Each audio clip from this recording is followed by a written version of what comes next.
Vamos a convocar para esto a Lavi Abraham, economista de Mate.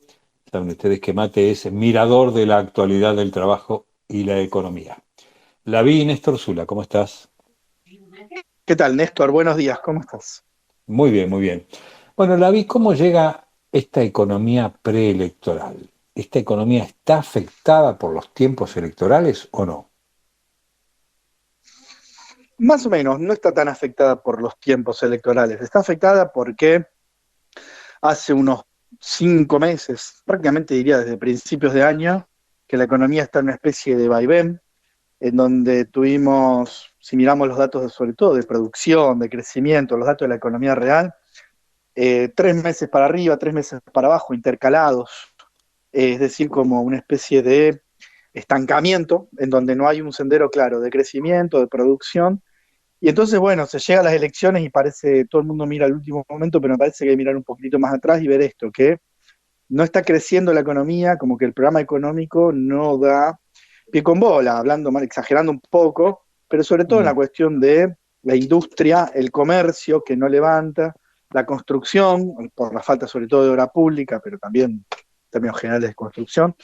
Entonces, bueno, no se están generando puestos de trabajo, se están perdiendo puestos de trabajo, literalmente. Entonces, bueno, un poco ese es el escenario en la economía real, más allá de lo monetario y de, para cerrar la idea general, una inflación que vuelve a un sendero más parecido a lo que era hasta hace unos 4 o 5 años atrás, digamos, hasta 2021. Una inflación de entre 25 y 35% anual, y eso es lo que había durante el gobierno de Cristina, durante el gobierno de Macri, durante el principio del gobierno de Alberto, y lo que vuelve ahora a su, entre comillas, normalidad, que es una economía de una inflación de 30 puntos anuales en promedio, un poco menos también. claro. Ahora, parece ser que estamos en medio de un plan financiero, ¿no? Porque todo es contener al dólar, ¿sí? Ahora, el campo genera dólares, ¿sí? Que se van. Hablaba con un productor agropecuario que me dice que es como poner los dólares del campo en un balde con el fondo roto, ¿no es cierto? Porque se van. La gente compra productos chinos, viaja al exterior, este, compra dólares para atesoramiento. Entonces, el dólar que genera el campo se va por otra ventanilla y nunca logramos generar riqueza o por lo menos un respaldo de reservas que nos dé tranquilidad, en fin. Todo apunta a contener al dólar, nos convertimos solo en un programa financiero y el resultado es muy malo. Sí, porque cuando es la única variable que importa, cuando lo único que está pensando el gobierno es contener el dólar para que no haya inflación, pero no hay ningún tipo de política económica más de fondo de pensar, bueno, ¿a dónde vamos? ¿Qué queremos como país? ¿Qué queremos producir? ¿Qué vamos a exportar? Más allá de, como señalabas, el campo y por supuesto la minería, el petróleo y la energía en general. Mm, Bueno, falta eso. Evidentemente queda rengo, como que trabaja en un plano de las ideas, ¿no? Bueno, las mm, ideas de la libertad, habla muchas veces Milei. Estas ideas de la libertad nos van a conducir a ser Alemania, a ser Irlanda, bueno, algún mm. tipo de discurso Y, similar. Bueno, y en el todo eso. medio, entre las ideas de la libertad y Alemania, ¿cómo llegamos? ¿Qué falta Claro. ahí un proceso un poco más claro de eso, me parece. Claro, claro. Ahora, no hay entonces políticas, porque se planteó el RIGI como un plan para atraer inversiones. ¿Eso fracasó hasta aquí?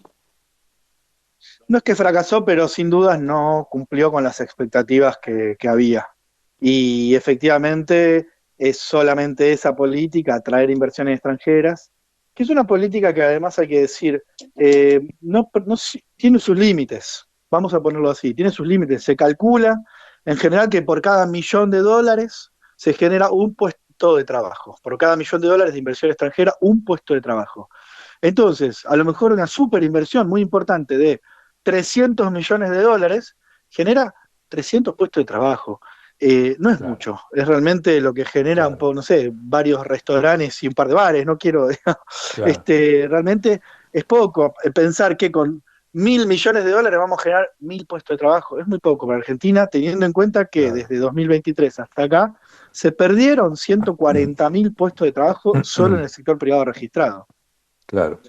Y además, digamos, más allá de la energía, de la potencia de Vaca Muerta, no tenemos la industria en una dinámica de generación y de crecimiento que nos permita decir nos vamos a dedicar a exportar todo esto que estamos a punto de empezar a producir de mejor manera y más voluminosa para empezar a crecer en puestos de trabajo, en economía expansiva, en conquista de mercados.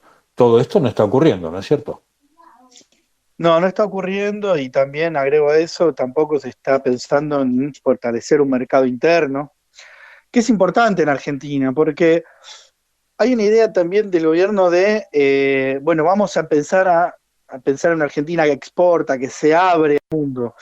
Bien, pero esto no estamos en 1880. Tenemos 150 años que pasaron en el medio, en donde se creó una industria nacional, un mercado interno, una clase media que busca sus puestos de trabajo, que quiere tener un salario acorde a una vida digna que conoce y que conoció. Entonces no se puede hacer caso omiso de la historia nacional y pensar que solamente vamos a vender cosas al resto del mundo que genera una X cantidad de puestos de trabajo y que el resto se generarán lentamente a lo largo de los próximos 30 años. Bueno, Argentina no tolera eso, ni la sociedad Claro, argentina no claro. tolera sostener una generación entera de mala, viviendo mal, esperando un futuro venturoso que a lo mejor no sabemos si llega, además. Claro. Y decime una cosa, para el gobierno el salario es inflacionario, ¿no?